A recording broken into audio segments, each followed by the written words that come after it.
hope everyone's doing well. I hope you're having just a really nice weekend. If you're in Texas, you're probably getting some cooler weather.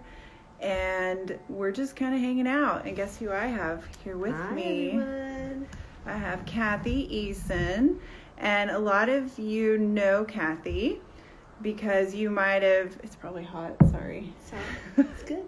We really came on here and we have no idea what we're going to talk about. We kind of do, but really not a ton. We did not plan. We're just kind of just going as we can. And we wanted just to chat a little bit about just the hustle and bustle of the season and how to kind of mentally, physically, and just thrive in that time. And it's just a really busy time of year. There's just a lot going on, a lot of, I don't know, just a lot. There's So. a lot. There's the holidays. The kids are partway through their school terms. There's, the markets. Right. Some are winding down. Some are ramping up. Yeah. There was watching you today go out and take care of your plants that you need to bring in from the cold, and I'm calling home and finding out that it's snowing at home. I've already kind of done that seasonal thing, but wherever you live, it's a little bit different. And it's busy. Yeah. And it's windy and it's bustling. And you know what I was thinking about when you were doing that, and I wasn't really helping her, sorry, So good. was that this season that we're in, the middle of fall, or still kind of early fall, I guess, if you consider it. Yeah. But it's a time that we're being told to slow down, come inside, be warm, be quiet, have lower light. But then what happens? We get the holidays. Yeah. And the holidays all about bright and merry and hustle and bustle. And the two kind of don't jive real well. Yeah, they don't mesh well. And it does seem, because, nature all around us is just like she said, is shutting down. You see the leaves falling off the trees. You see the big harvest time of the late summer, early fall. And most things were kind of just wrapping up for the year. And that's why we had just these harvest feasts and everything. But now we just get to push through, or we're told and encouraged to push through, get all this stuff done on top of all the things that you already do. And it just can be a lot for people. And so there's a lot of, anxiety and stress, and people maybe are a little bit more short with each other. And you can see that when you go out places. Yes. People are just irritated. Yes. They maybe cut in front of you. They flip you the bird when you're right. just barely driving by them. So there's a lot going on in that time that can really be just added stress on what you already have to deal with in your daily life. So we wanted to talk a little bit about how you can become a little bit resilient in those times, and how you can stay focused and calm in the storm. Yeah. And you might want to tell him about, so I took Cathy into the beehives yesterday, and she had some really great kind of just things that she drew out of that experience. So I wanted her to tell you about it. Yeah, and thank you for taking me in there. It's my first time in a bee suit, my first time, sort of being up and close and personal. And Amy had given me quite a bit of, just gentle instruction going in, telling me about how the bees are attracted to the CO2. So being quieter, not using our voice as much, would keep them calm. Keeping myself calm, even though I might be, a little intimidated by bees swarming around me, I'm wearing a protective suit. But there's still a risk you're going to get stung, and I'm not allergic, but it can create these feelings that are similar to anxiety. Yeah. And it made me recognize that if I stayed calm and I witnessed the perspective of another community, that community of bees, and I just simply was there to witness it and enjoy it and experience it, it brought me some calm to see them being really busy. They were getting ready for the change in weather, being really focused. They were bringing in those last stores of pollen that they need for their winter stores. But they were organized and they were busy, focused, but they weren't chaotic. They had purpose, and they went about their business in a sort of single task manner. And I think what happens this time of year especially is we have all these things we want to do, and we try to do too many tasks at once. And then what do? We don't enjoy it. Yeah. Because we aren't present in the moment. Yeah, and I think, overcommitting is a really big thing this time of year, because a lot of us are people pleasers. I am including myself in that lot. And we want to just do all of it, and we just can't. We don't have the bandwidth. And when you add on a ton of extra after you've already just have a full life in general anyways, and most of us do. I mean, most of us can say, yeah, I think it's funny because the word busy bothers me. I don't like that word, because people use that as I don't know, it's like how they describe themselves. Oh, I'm just busy. I'm just busy all the time. Yes. I'm just busy. And when I started to beekeep and see the bees and see like how they are always quote unquote busy, but they're doing it in such a beautiful way of they're just organized, and like you said, they're purposeful. And so if we can find ways to be purposeful and still have full days and happy days that are full of awareness and joy, doing the things that you actually want to do and not being dragged all over the place doing those dreaded things that you don't. And sometimes you do. You have to go to that family event that you don't want to go to, or right. that, the work party that you don't want to go to. But you can come into it with just a light of gratitude, and yes. try to find a different attitude to kind of come into that and leave there feeling a little bit more purposeful about your event and, what you had to kind of go do. So I think we also need to look at that. I think we use busy as sort of an excuse. Yeah. Like I can't go do this thing I want to do or feel like I should do for myself and my family because I'm so busy. But again, we might be spread a little too thin. Right. And it might just be a time to recognize that it's okay to make a choice not to be busy. It's okay to say, I would love to join you.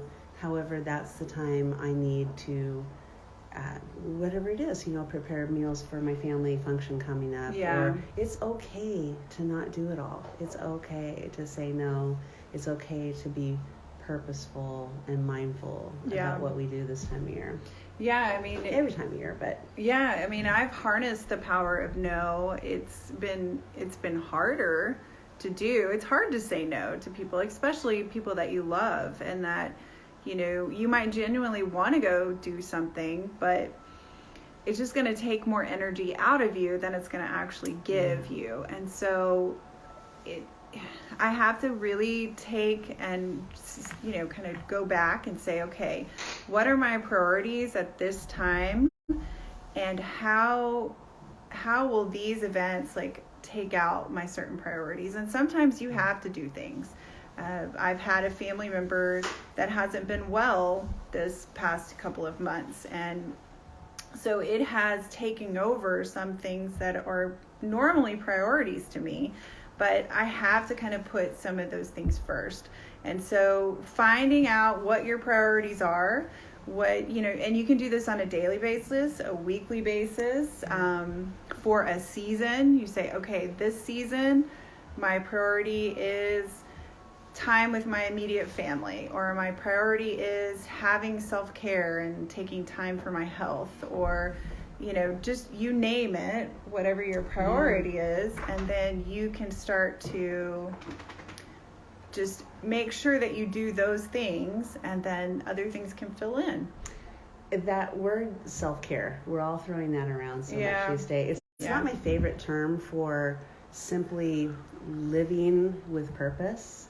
Yeah. And living mindfully. So I don't know what else we call it, but you touched on a key point for me there, is that even when I am feeling like I really have all these things I have to do, all these places I have to go, I'm trying to find mindful moments.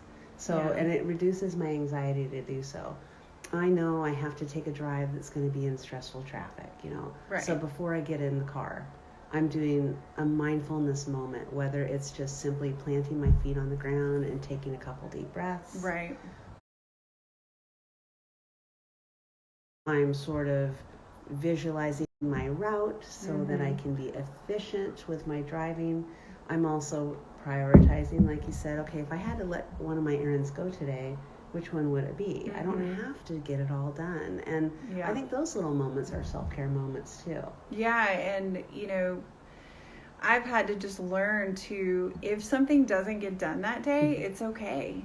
And having a business, and sometimes that can be really stressful, and having people that are in this culture now of I want it now, or I need it now, and even the bar that Amazon sets, or any of these companies, and they expect things come within hours, and groceries or anything, you can just get it right then.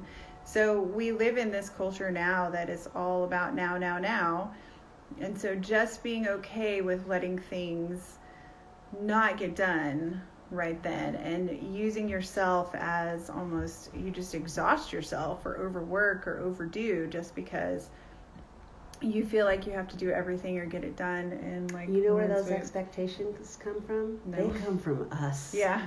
We create those expectations. We think that this is the way it's always been done, so we have to do it that way. Right. My family has a tradition, so I have to do that. No, the expectations come from within us.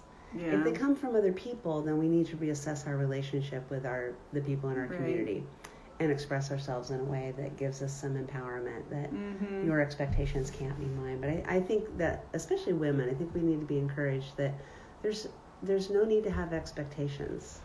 There is, a need to be mindful about your day, to, think with purpose about what you want to do for yourselves, your family, your community. But we don't need to put such big expectations on us. I know I'm really stripping mine back right now. I also have an ill family member. Have a lot of time set aside to be with that person. And so therefore, I'm not sacrificing things like my bedtime. I'm going to bed at a reasonable hour to get the sleep. I'm not sacrificing an opportunity to, we were just talking about taking time to take care of our bodies with things like oiling your body is a really great way after a shower, a bath, to get in touch with yourself. How am I doing? Check in, and also just giving care. Yeah, I mean, I would say that if we had to think about some priorities, definitely taking time for you and yourself is important, and whether you're a mom, you have a busy partner, you have your own business, you're, doing a really, busy job or whatever, busy, you still can take some time for yourself, even if it's just a couple of minutes. And I know, as someone who has full days, if I can just have a little bit of time in either the morning or the evening to just do some things that make me calm and relaxed, then it really does tend to just help my whole mindset. And even just taking time to think of things that I'm grateful for. So when my family member was really ill and in the hospital, I was just having to think of things, okay, how can I be grateful for something and have gratitude in this moment, even though this is really hard? What can I be thankful for? Because when you are thinking of things that you're thankful for, it shifts your perspective. Even if there's a lot of things that are stressful or busy or kind of hard at the time, it's still keeping that perspective into a gratitude or thankfulness. I tend to think of those hard times as like, what is the lesson in this for me?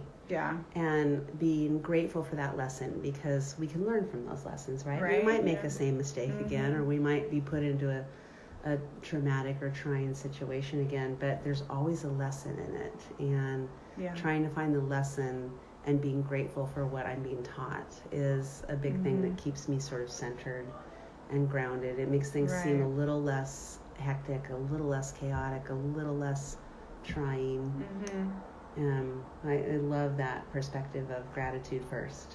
And Yeah, and I'm really big on movement too, for especially during this time of year. Making sure that you're moving your body.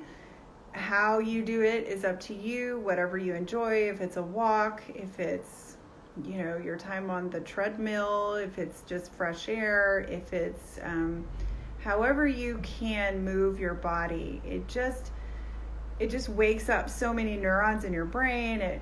We could talk about the physical aspects of it too, but as far as from a mental health perspective, it really does make a difference. So you know what I think some of the best movement is dance. Oh, totally dance. Yeah. Dancing in the kitchen while I'm making dinner. Dogs. Oh, they're excitable. No, dancing in the kitchen while I'm making dinner is one of my favorite things to do, even if it's just a hip sway or a little shoulder shrug like one of our friends out there might do. Yeah. That's where I'm not going to skimp on time for me or self-care for me and my family is in the kitchen making meals with healthy food. So I can be really busy and I will cut a day short in order to prioritize making a healthy meal for my community, and then use that as a joyful time. I'm really grateful for this asparagus. I'm really grateful for this shepherd's pie, whatever it is, and then having the music along that's going with it. I've been sort of thematically choosing my music too. So like I made an Italian dish recently and I found like Italian cafe music and it was so great. And same thing, if you're making a French dish, if you're making something of Latin American culture, put on some, salsa, some kind of spicy music. It's super, move your body that way is fun and enjoyable. Yeah, it's something that is important just to, whatever kind of music you like. Music, brings joy to a lot of people. So making sure that you're continually doing things that do make you happy in these, really full days that we have. And so that's always good. And then using tips that can kind of boost your immune system and make you just feel, I don't know, just a bit better, like what she was talking about with making good food and making nourishing food. And I talk about that all the time. You guys hear that constantly, and so does Cathy. She talks about that all the time because that is one of our passions. But making sure that you're not letting all that sugar just creep in and completely fill you up, because it's that time of year. And it's totally okay. I mean, I love sugar. It doesn't love me, but most people do enjoy sweet treats and other things, and that's okay. But you have to make sure that you're balancing, and I think it's important too to not totally deny yourself of every, what I mean? Like people get real rigid and then they become angry, but to make sure you're balancing that and just having that good food available for you. So I think that's good. Yeah. But I also think it's really important to take care of your skin during this time. And that's another thing that I talk about all the time, is making sure that your skin is nourished. So using a toner on your skin, using a body oil, your best body oil. Using serums, using good quality, pure skincare helps as well. So these are all just, I don't know, they're just like good tips to kind of keep you in a very, I call it my elevated space. So how you can do that, and that's another thing we need to talk about, is the space. Yes.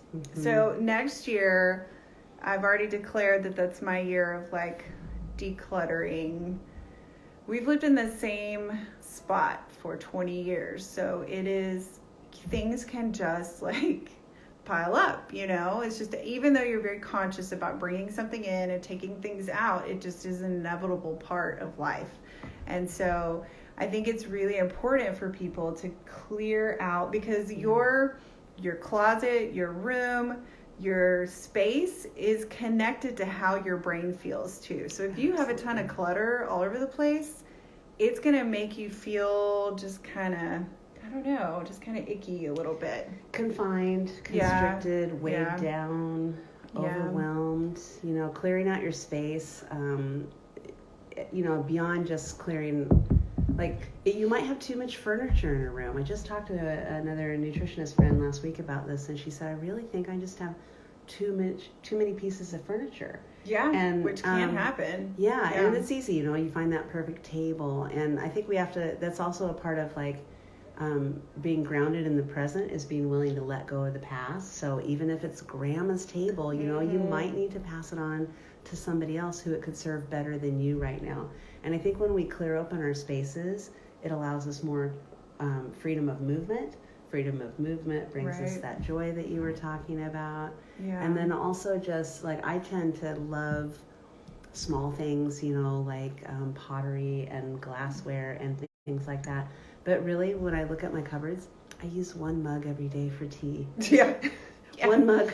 That's all I really need. It is. Well, and it's hard because, you know, we all love beautiful things, and we love surrounding ourselves with beautiful things and surrounding, you know, but then if you have kids, which, I mean, it's going to get cluttered and it's going to be messy, but it doesn't have to be, like, overwhelming. It can be where, you know, most kids only play with, like, 5 or 6 of their toys. Yeah.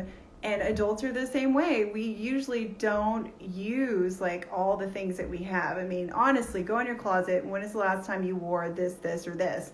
Most of the time, unless it's a special occasion dress or something, we get into these ruts and we wear maybe like 7, 8 pieces of clothing over and over and over. So just be mindful about how much you're gathering. And that goes for, like, buying gifts for people too. I mean, think about that.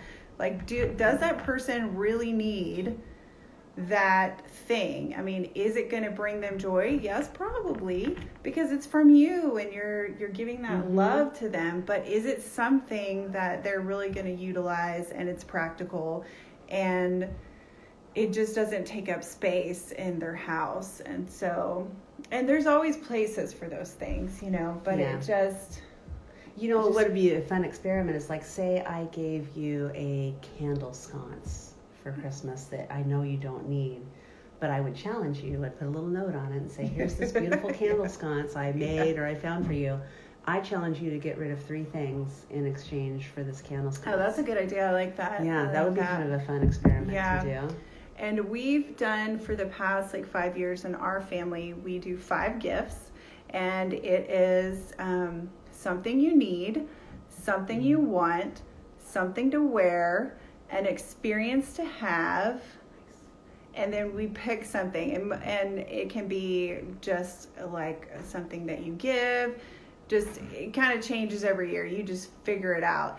And it's been really awesome because with these 5 gifts, we have to become very, I don't know, we have to be really picky and choosy about what we're doing. And the kids kind of understand, okay, we're minimizing down a little bit. We're not just going to be like, oh, here's the moon, you know. And believe me, I want to do that because that's, I don't know, giving is one of my love languages. So I love giving. And but it is easy to get caught in this trap of constantly just, especially this time of year. So yeah, it really can. I love the gift of experience.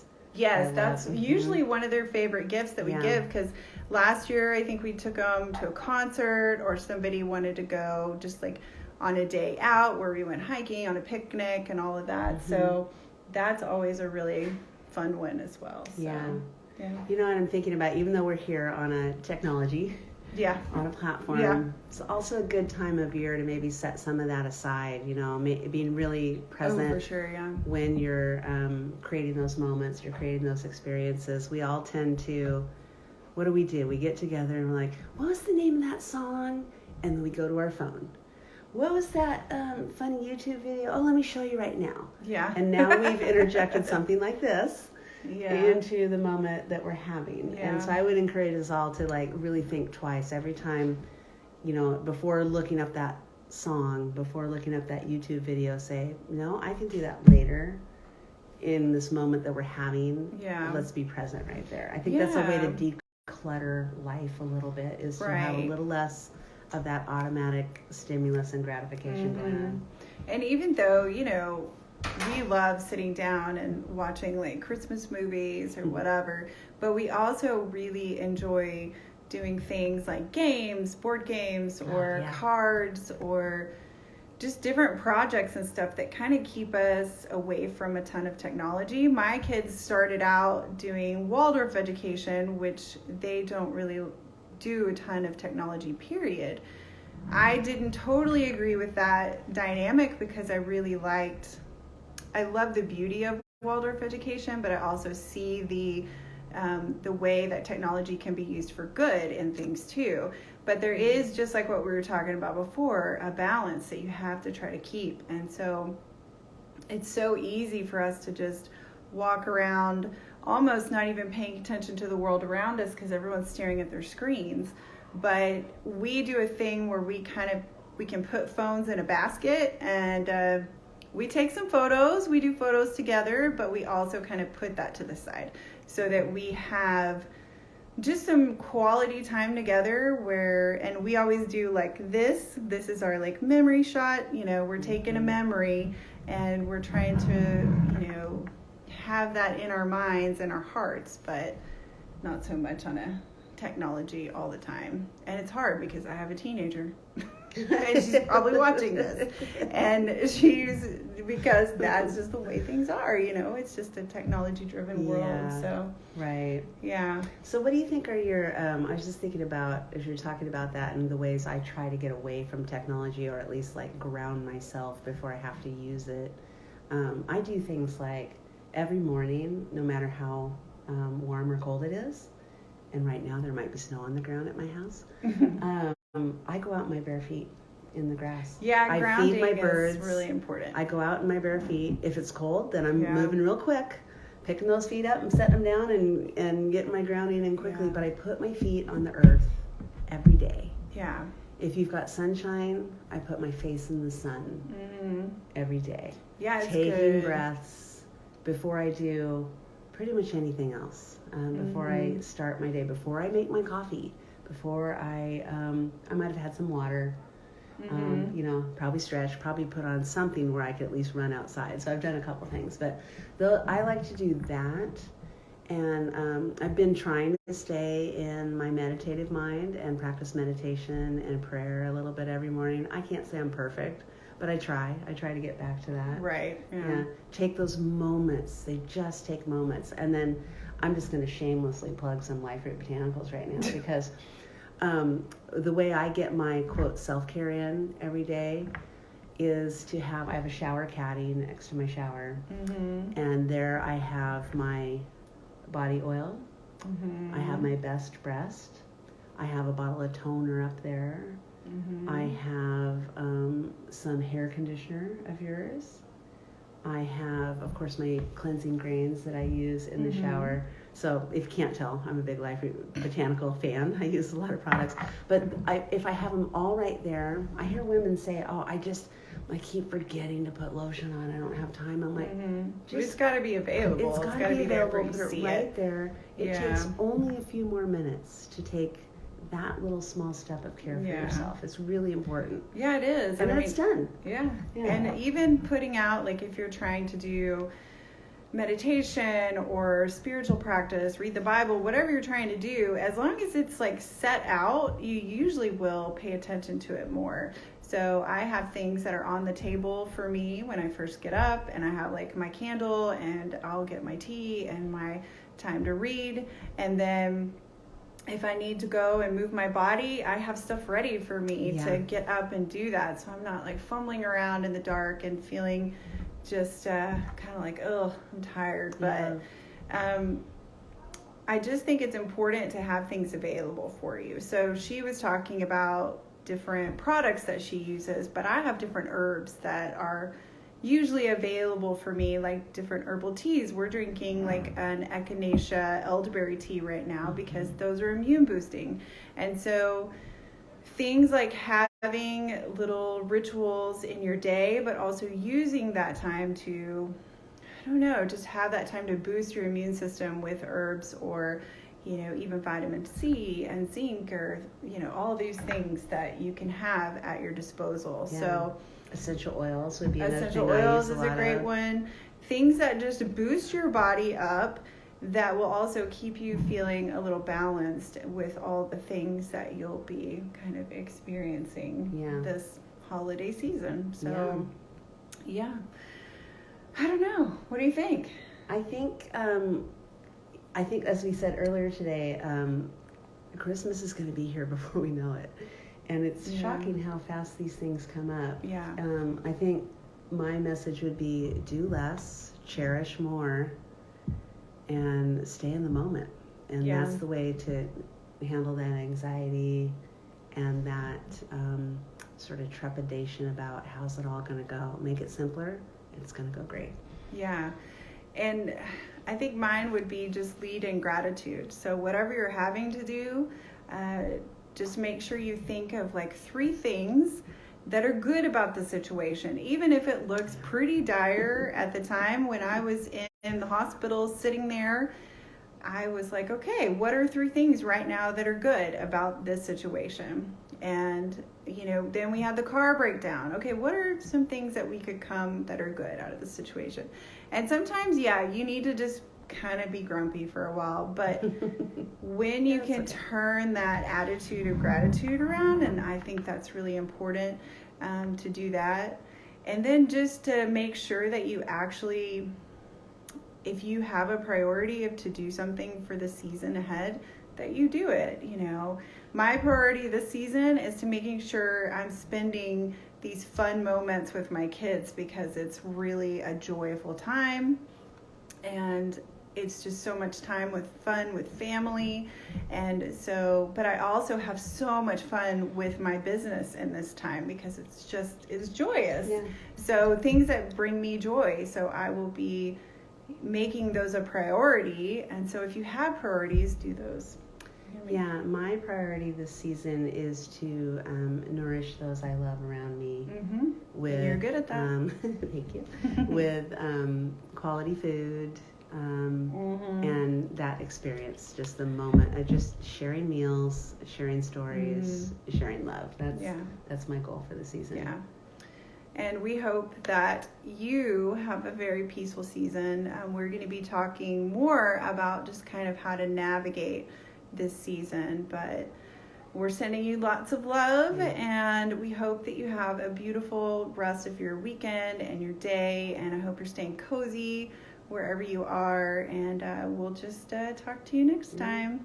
I'm grateful for you, Amy. I'm grateful for you. Have a wonderful, blessed day, and we'll see y'all later. Okay, bye. Hey, everybody.